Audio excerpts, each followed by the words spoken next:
Wat is jou naam? Stefan. En jou vat? Stefan Pino. Okay, hoe oud is jy? 5. En hou jy van groente? Is dit lekker? Wat se groente is dit?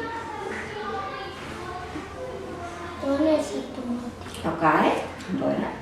Is weet niet. Okay, en die? Is pompoen. Dit is 'n pompoen. Okay, dit is alles eintlik peppers. Okay. Eet jy dit? Nee, hoekom nie? Ik kan niet. Is dit? Okay. Eet jy hierdie? Weet jy wat is dit? Wat is dit? Weet. Okay, maar eet jy dit? Okay, dis broccoli en kool. Ik kan niet. Hou jy van kool? Okay. En die boontjies. Dis dit. Okay, en weet jy wat is hierdie? Okay, dis eintlik 'n pompoen.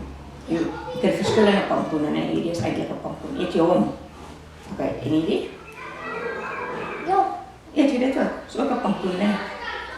En ek weet jy eet hierdie, né? Ja. Hoekom eet jy? Elke dag. Hoekom eet jy elke dag wortels? Ik kan nog versie. Kan jy al vers sien? Okay, en is dit oor die wortels?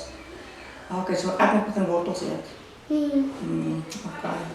So jy eet groente. Hoekom eet jy groente? Dat het je sterk maakt. Maak jou sterk en slim. Ja, en je ver kan zien. En ver kan sien. En wat nog?